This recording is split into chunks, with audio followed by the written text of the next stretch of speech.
Remember, you have far less cards to play with, and the fact that you'd give it to, people like Kumbutso Ntshavheni, Kgosientsho Ramakgopa, Marupin Ramakgopa. Those are people you realize that, okay, these are the president's inner circle, and they are his lieutenants. You see, now Qaanitah's interviewing you. You see that? This is wonderful. Departments are run by the civil service. You as a minister have oversight and political direction. Cadre deployment's good. All I'm saying is you tempted with power as the ANC, was given that power in 94, and your instinct is exactly the same. And what makes us certain that you won't pervert it the way the ANC did with cadre deployment? Join us in supporting the Springboks when they take on the All Blacks at Ellis Park on the 31st of August 2024. We will be hosting exclusive hospitality at the Ellis Park Arena. Our hospitality includes pre-match analysis by international rugby players, lunch, drinks, Category A tickets inside the stadium so that you can enjoy the game right there. After the match, we're going to have live music, more food, more drinks, exclusive parking. What more could you want? If you want to join us and bring any size group, get more information below this video.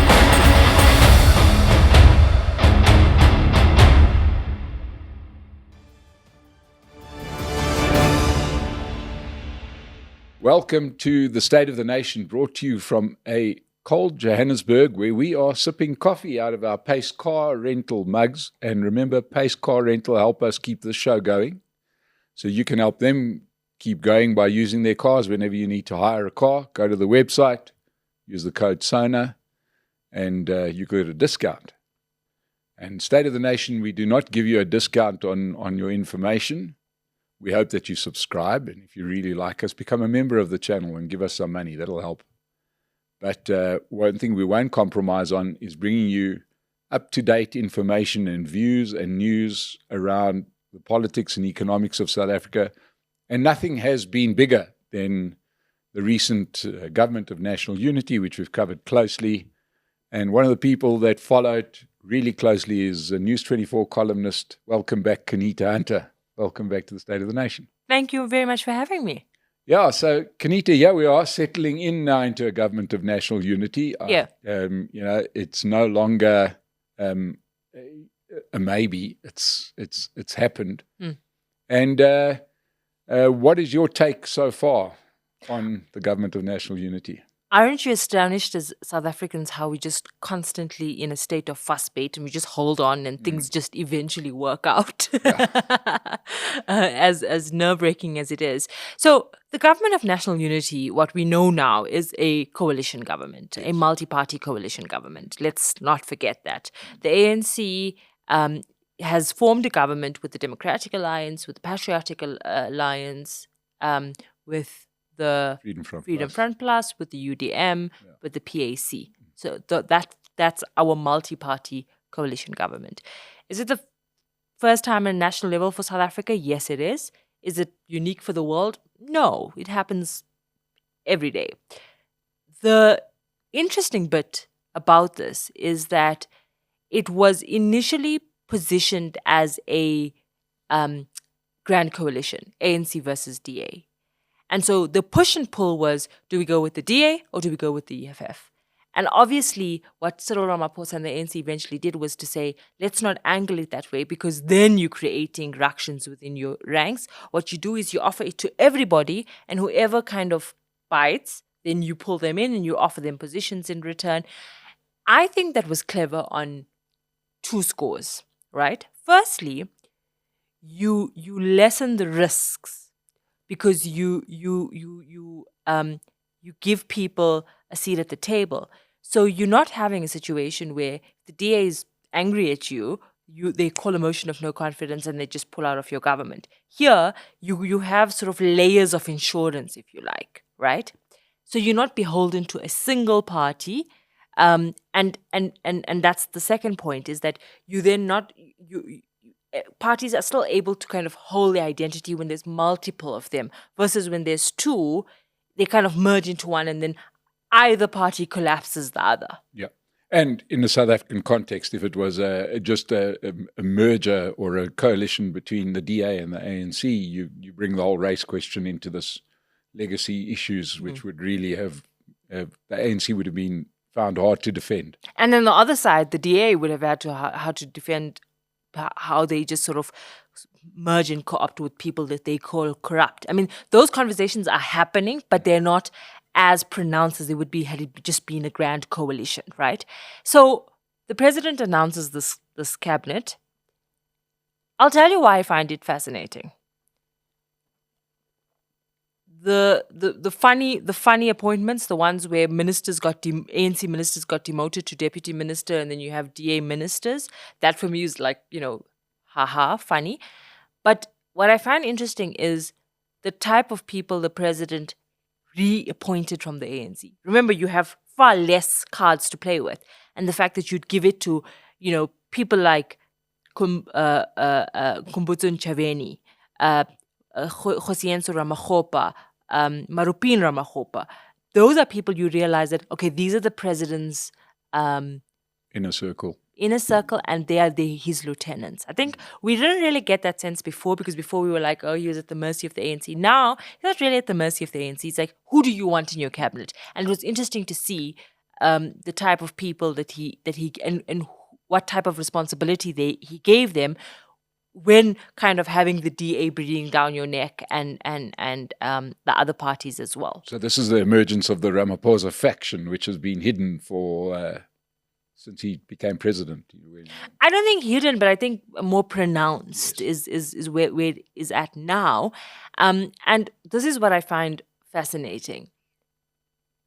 You have the drama that starts out with the DA's demanding all sorts of things, right? They want to appoint director generals. They want, all of that. And you obviously they negotiate. It was a tense 2-week process, and now this cabinet is formed. But if you look at where we are now as South Africans, there isn't that much of headbutting in a cabinet lekgotla, for example, in terms of the direction of the country. And that's the point that people miss, is that the reason why the markets were so amicable to an ANC DA versus an ANC EFF is because of the predictability factor. Remember, I've put my money or withheld my money on the basis that this is kind of what macroeconomic policy looks like, or this is what government kind of looks like in South Africa. It was always the view of capital and smart people that the DA working with the ANC is not going to set the ANC government or the government onto any new sort of outlandish path. Whereas the ANC EFF marriage and that factions within the ANC or cracks within the ANC about not opting for that scenario has emerged, is that it brings instability. You don't know what the EFF is going to demand. And it is undoubtedly a departure from what we know government to be. And so when you're hedging your bets, everyone will tell you, the predictability element is very different the EFF may come up with a better policy demand, right? But the instability of the next 2 to 3 years of we don't know what that's going to mean for your investment, etc., is a lot more worrying. And so that's how the bets are hedged. Yeah, and then of course from a political point of view, and I made this point quite a while back, is one thing that gives both sides of the DA-ANC discussion a bit of comfort is that neither of them are going after each other's voters. Well, I mean, yes and no. I think that there is a sense of cannibalization, and the DA will use the occasion to get as much out of it and leverage as possible. Remember, the DA, when in coalition, has a track record of sort of destroying the other coalition partners. We saw it in Cape Town. That's what you'd want to do when you enter a coalition, is to say, milk it for what it's worth. Yeah. Now, for By me... By performance, of course, and public statements and PR and all of that. So what have we been in the last week or so since the cabinet was announced, 2 weeks, is that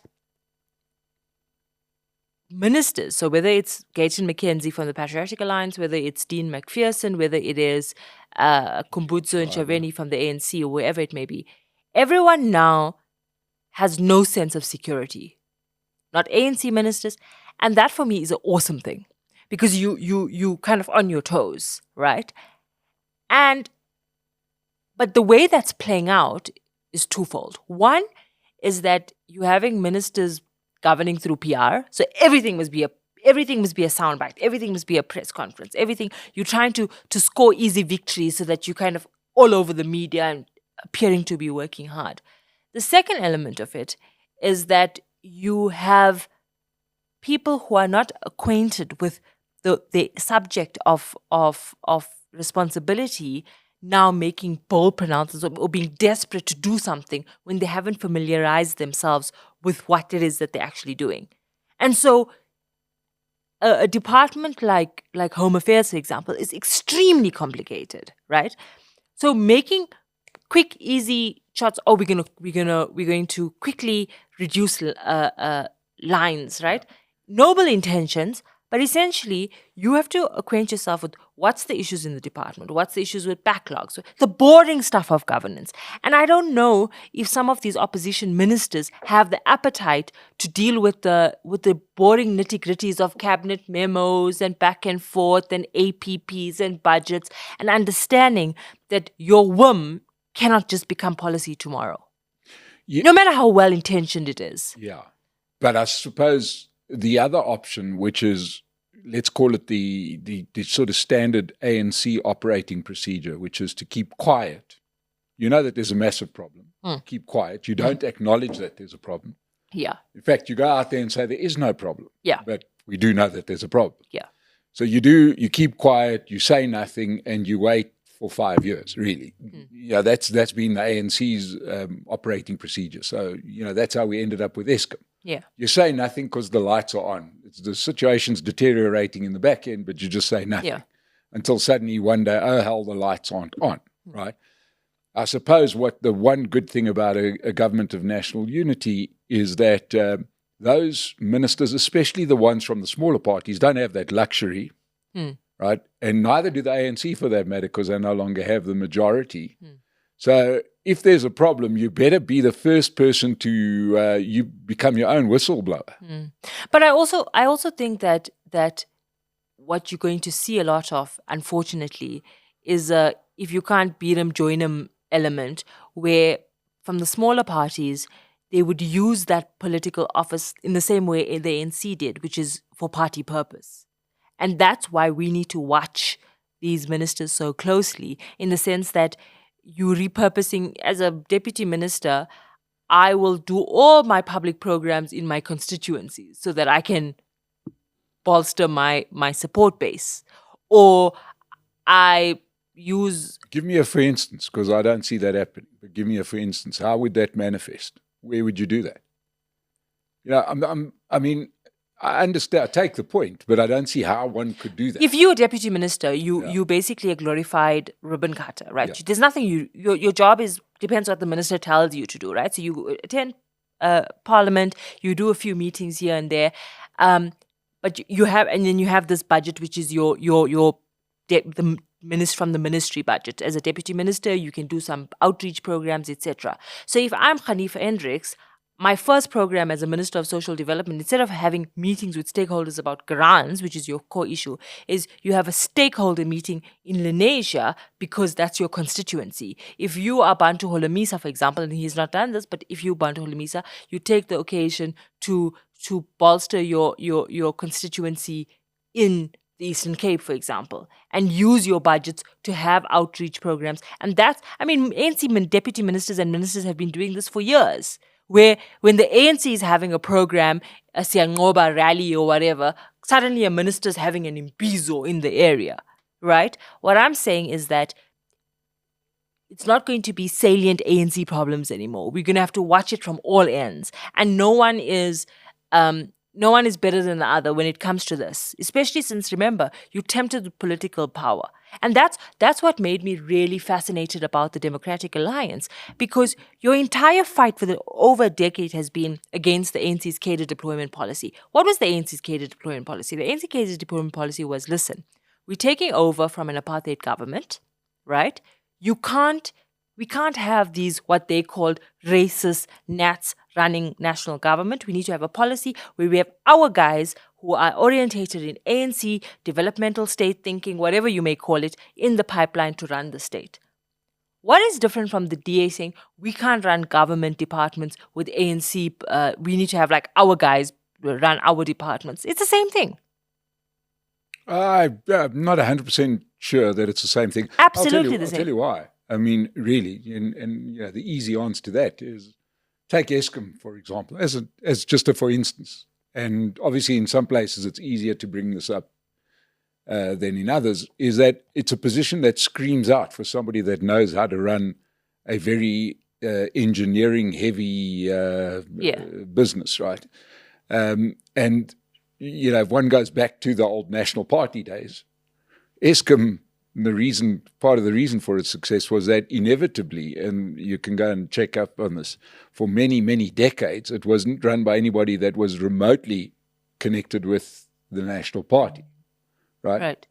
And that was the success of Eskom, was that they kind of let it happen because they knew how crucial. But it wasn't success of Eskom. They were only servicing a little bit of the population. Look, you service what you're servicing. I'm saying it was run without drama, okay? And whether it was doing the job, no, that's a separate discussion. Right.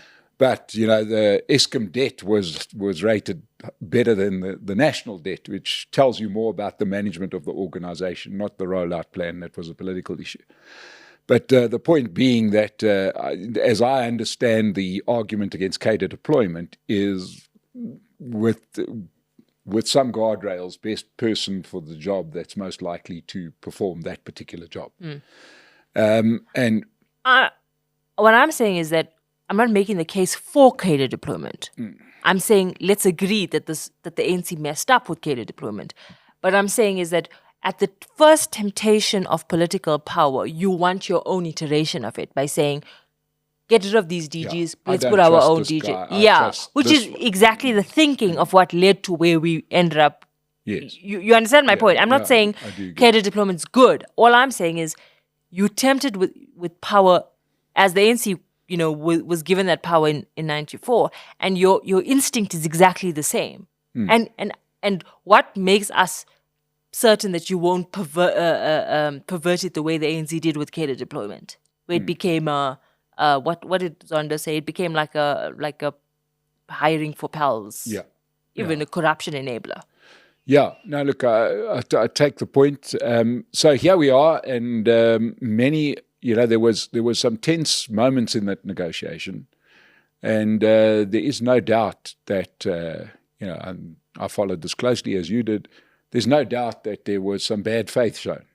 Certainly, So you give the DA 6 ministries. It's not based in any sense on their stake that they're bringing into the GNU, and you say that they're being greedy. And then you then further make the numbers worse by bloating the cabinet. So, you start off an act of absolute bad faith, right? But we're beyond that now. Yeah. You keep them away from the important ministries, so to say. But here we are, and it seems like the opposition parties have hit the ground running a lot harder than the ANC ministers. What do you make of that? Yeah, so I think that twofold, they have to, right? Because you have to distinguish yourself immediately. Otherwise, you're just going to be, fall into the wayside. But the second element is that I think that the enthusiasm of, a honeymoon period, that's what we're seeing. And efforts by parties to really milk the PR machine. I'm not saying that Sivuwe Khwarupe is not working hard in education, or the energy injected by, Gayton McKenzie in sport. I think it's all great things. And I think this is what we needed in a vibrant democracy, is that you just have one party that just kind of predictably knew that they were going to have all this power, so they didn't care to really show up at all. And so if this is sustained really well, you're going to have that healthy competition of fast tracking legislation, ensuring. I mean, the fact that you have Cyril Roubaix a week in saying, right, Bella Boom, President, please don't sign. Let's sort it out. If ministers, all ministers from all parties, can just deal with the low-hanging fruit. Our issues in South Africa are not really, the policy clashes are very minimal. Yeah. Our problems is like simple issues. And so when it comes to let's take Home Affairs and Minister Schreiber now, and we'll have to deal with it. It's like, what is the cause of your backlog? How do you implement systems and how do you just let the work of government happen? Yes. And if ministers can do that, you're on a winning streak. Yeah. Right? I think that at this point it bears mentioning that we've got to understand just how perverted government had become in South Africa. Absolutely. I'll never forget doing an event years ago when Gwedi Mantashe was Secretary General of the ANC, and there was one particular minister, take your pick, there were so many that were doing a particularly poor job. And he made that statement, he's in his gruff way of delivery, and he's the kind of guy you can ask him any question and he'll give you a gruff answer, and that's fine, but it will be an answer. And he said to the person hosting the event and to the many people that had asked the same question, which was, when are you going to get rid of this minister? And he said, don't you guys get it? When you tell us to get rid of the minister, then we're never going to get rid of the minister, which was kind of like a perverted way of running anything, right? Yeah, to say, so we don't really care. It's and that had got perverted even worse, where you almost incentivized to be a bad minister in the old ANC thing, because the worse you are, the more they're going to defend you, the more you're going to get shifted to another cushy cabinet post. And we saw that time and again. You see that with Blade in Zamandi. The worse the guy is, the more they keep him on. They're just not going to let him go. The good ones, like we saw, for example, with Barbara Hogan, when she was pretty good, she got sent, she was making everybody else look bad, so you kick her out. So you almost created these perverse incentives, by my view, of the way the ANC was, and now we're getting into a more virtuous situation where do a good job, you're going to get noticed. You're not going to get fired for doing the good job. But that's the thing about when corruption becomes so systemic, is that inefficiency is almost, because what thrives in so corruption thrives in inefficiency. So the more inefficient the minister is, the better the circumstance for corruption to thrive, right? And we saw it with Batabile Dlamini at Social Development. We saw it where you just saw rampant incompetence, and you looked at this and you said, why would you how? And you realize that actually there's an incentive to have that level of incompetence, because that's when, in that chaos of incompetence, that you can have that state capture that we saw for all of those years. And I think that what you're seeing from, for example, let me give you an example. The Minister of Electricity, for example, right? It was a non-job, right? But just the element of someone taking their responsibility seriously and pushing ahead beyond the element of just showing up for work created an environment of celebration of excellence, right? And I'm saying the bar was on the floor. So what makes me excited about the GNU is that we are traversing away from this ingrained mediocrity to an element of let's do better. And even if that better is 5% better, that for me is enough to just kind of get the wheels of government turning. It will be dramatic. You mentioned earlier that deputy ministers are glorified ribbon cutters. Their role may change to being glorified whistleblowers. Yeah. Right? The deputy minister is the person, just this is more sort of a comment, they're the person best placed to run to the if media. they actually read documents. But I'm saying they're wonderfully Yeah. positioned to be the ultimate whistleblower within those departments. So I think stay tuned. That is a channel that we all need to save, because I think that it's going to come out a lot from the deputy ministers. But now, looking at its early days, is there the danger? Do you think that there's a danger of ANC ministers falling dramatically behind ministers from the other parties? I think that just depends, right? So the issue with the ministers from the other parties is that they carry the risk of not knowing the system, right, and being played by the system. So I wrote a column where I set out to say what are the risks of this over enthusiasm that you kind of started with. One is failure to understand the system of the state. And what is the system of the state? The system of the state is that a government department has an annual performance plan that gets budgeted for. Meaning, if you are not familiar with the APP and you give any other instruction, that's illegal. Budgets, and that's what happened under the Zuma years. The Zuma years were like, we don't care what government has agreed to. We'll just decide where money must be spent and how must it be spent. So that's the first element, the risk of. And I'll get to the ANC risk in a second. The second element is instructions to remember. Departments are run by the civil service. You as a minister have oversight and political direction. But if you you can be played by your department on one hand, but the other hand is civil servants can give ministers long ropes to hang themselves, right? By not guiding them, by not etc. Right? So that's the second element.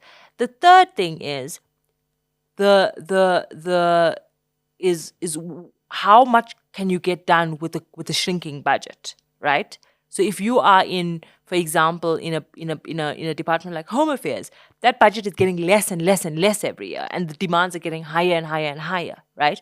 The same when it comes to say military veterans. What I'm saying is that take away the low-hanging fruit, take away the sound bites, take away the glitziness of I'm a minister trying to get things done, and understand how much of the systemic problems of the state are you able to do, and are you able to lift up your hands and get your hands dirty? Like education, for example, for me is if you're able to, as an opposition minister, fix education, then you have then you basically will become a hero. Yeah, that touches the heart. Because those are not issues. Those are not Band-Aid issues. Those are real systemic issues, right?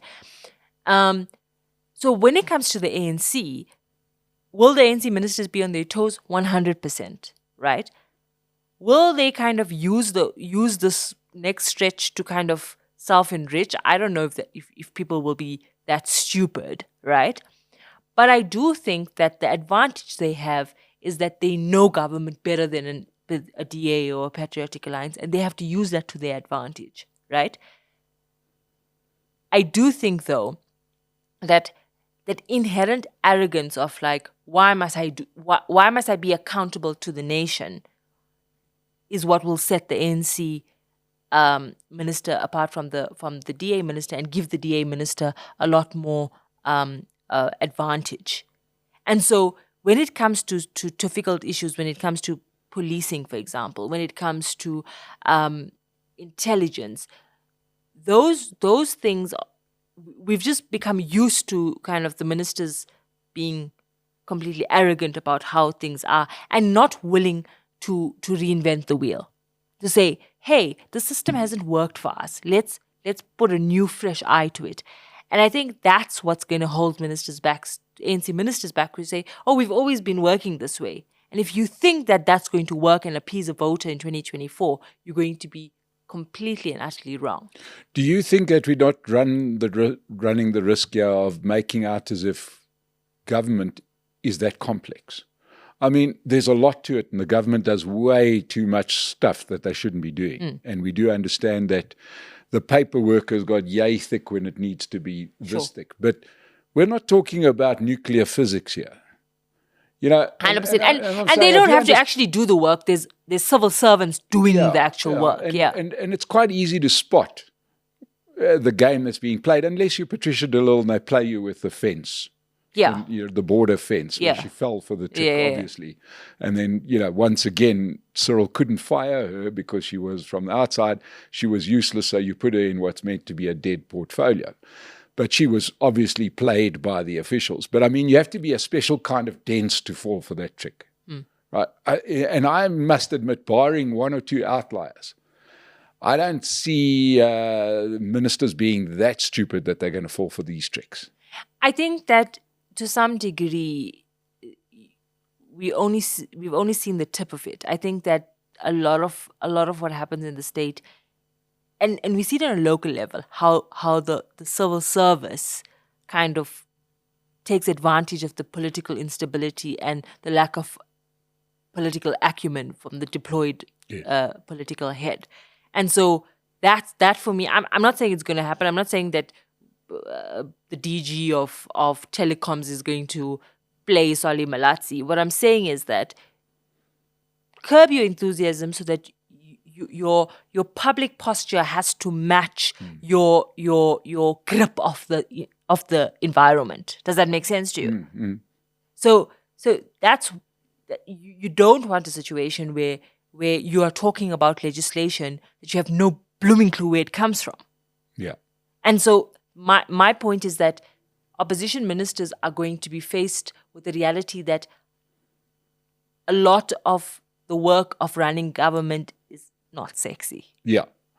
They do have one massive ace up their sleeves, and that is that the new world of media and social media. Yeah, you've got a spin permanent everything. megaphone to the world, and if the DG is out there on purpose, breaking everything,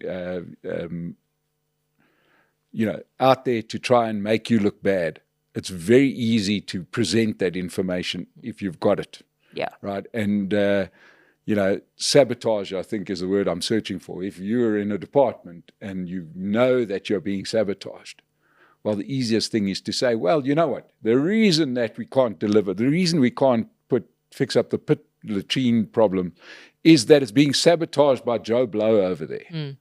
And have a look at this piece of paper and live your life on the outside. Yeah. And I think that's a massive difference to. You think they're going to do that, though? Oh, of course. Okay. Of course. I think it's already happened. Okay. Yeah, I think it's already happened with Gayton McKenzie and releasing the list of people that got money out of the ANC. Right? Government. They wouldn't disclose who they gave money to, and they gave money to arbitrarily to people they liked. So if you're going to give money and you don't want to announce who, well, here's a simple thing. Media, here's the entire list. Do with it what you will. And, that way, who can defend it? How do you defend it? You can. There've been a few lame attempts to defend it as a privacy issue. But at the end of the day, what you've got is you've taken a situation that would have survived in darkness and you've shone a light on it. And I think that there's a lot more to come. And in some of the real problem child portfolios that you feel have been handed almost as a hospital pass, as they call it, right? Home affairs, basic education. Live that life on the outside. Explain. Also, what do you have to lose, right? You got nothing to lose. You're the bad guy as it is. So I think that if one takes home affairs as an example, why is the system not digitized? Yeah. Somebody has stood in the way forever. And let's just say you go and you have a meeting with the public service and you say, right, we are digitizing this, which means that the amount of work is going to go down dramatically because computers will do the heavy lifting. But then who's going to pay? Because then the tender for the computers is 500 billion.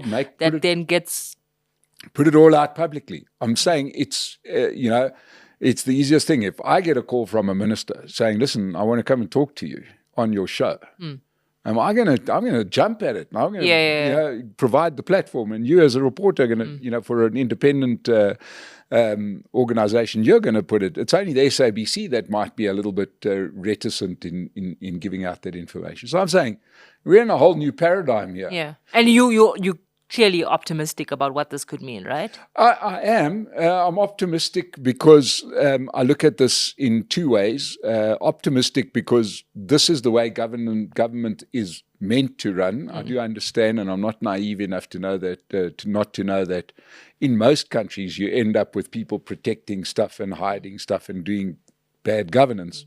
But this is almost a textbook situation where somebody's keeping tabs, because Parliament's failed in that job. Right. But what about the fact that it may just be more noise than actual movement? That's the risk I worry about. Okay, now you see, Qaanitah's interviewing me. You see that? This is wonderful. Okay, so you were saying what happens if it's just noise and no delivery? Yeah. Well, I can tell you that the same media that I speak of is waiting for the stumble. Right. We are waiting just as hard.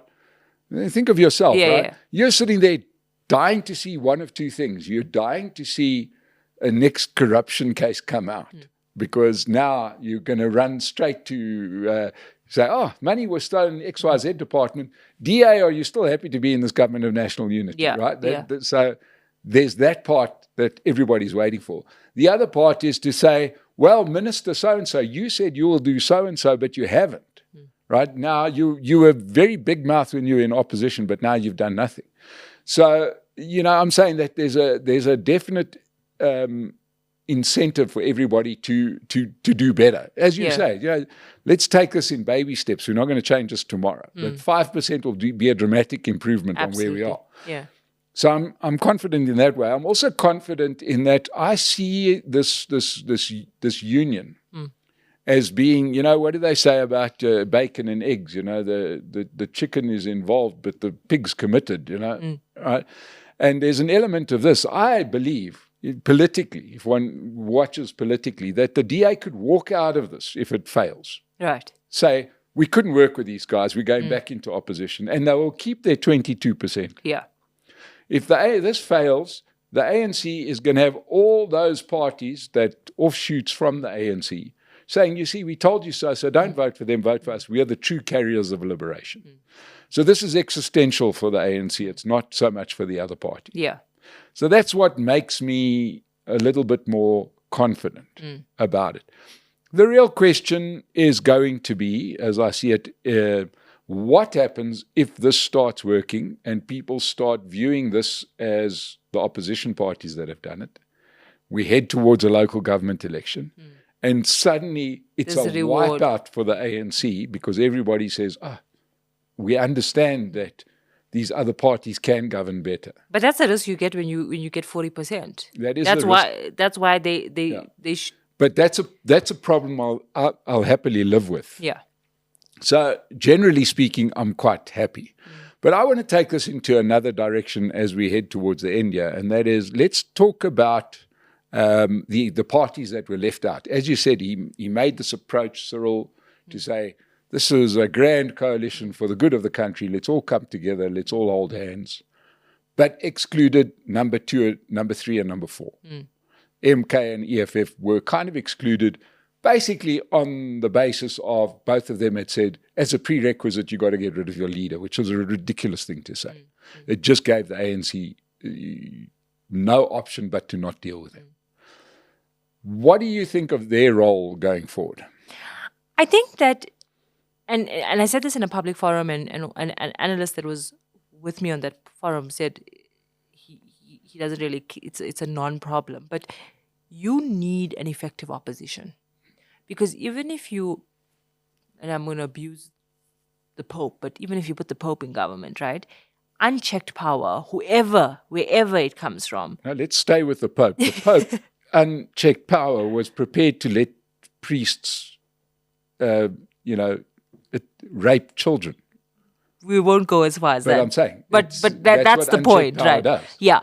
So you need a strong opposition, right? And I feel like the MK party is not going to give you that, right?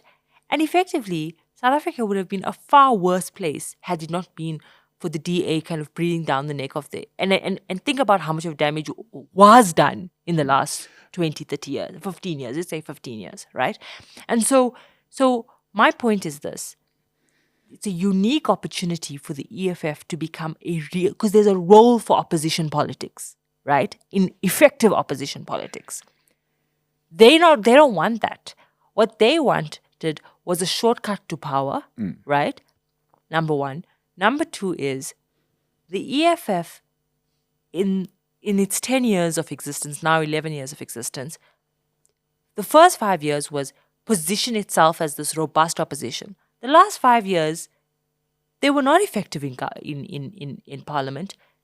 They were not effective in the places they governed, in municipalities, in co-governing agreements, and they were almost non-existent in councils and legislatures. So the EFF is actually on the decline. The only thing that it can do now is sort of become a refuge place for people who are no longer comfortable in the ANC. And you just kind of this landing pad for all of these other people, Kobani and Carl Niehaus or whatever. And there'll be a few more now because people will be upset that the ANC went with the DA, right? But it hasn't really reinvented politics as it positioned itself to be.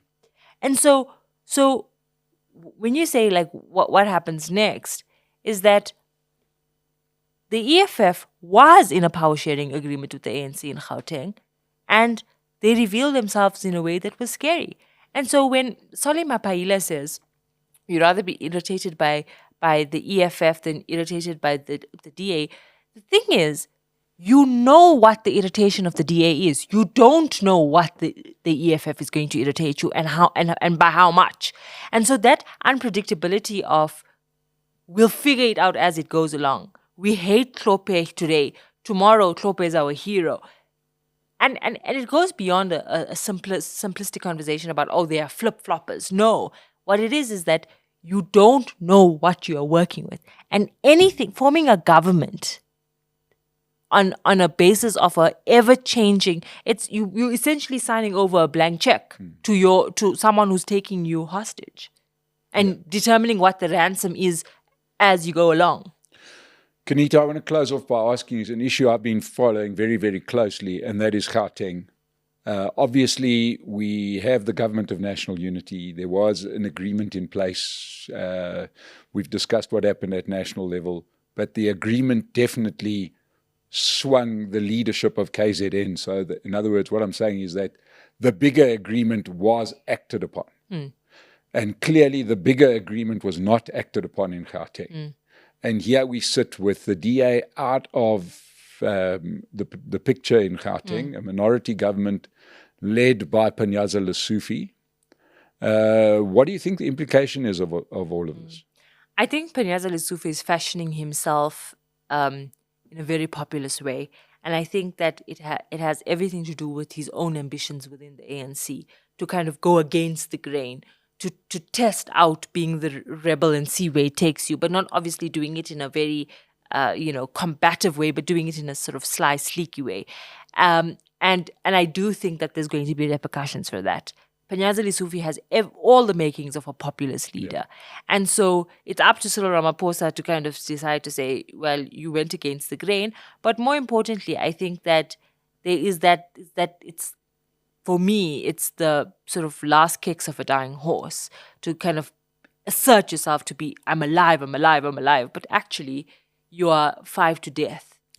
And I think that what Panyaza Lesufi is taking advantage of is the fact that the opposition is not organized enough to boot him out. And he's just kind of showing the biggest middle finger to parties like the DA. But you're showing the middle finger to the parties like the DA, but how much of it are you destroying your own party and your own standing? And I do think that, the give and take that you see on a national level, he just doesn't want the inconvenience of that. And there'll be a price to pay for that. Qaanitah Hunter, thank you so much for joining us. It's always wonderful to speak to you. I'm sure everybody enjoyed the sober thoughts of Qaanitah Hunter. Become a member of the State of the Nation channel. Help keep us on the air. And then we won't have to punt Pace Car Rental all the time. But we do like the guys from Pace Car Rental. So do both. Go to Pace Car Rental, become a member of the State of the Nation, and help keep us going. Qaanitah Hunter, thank you so much. Thank you very much for having me. We'll see you again on the State of the Nation.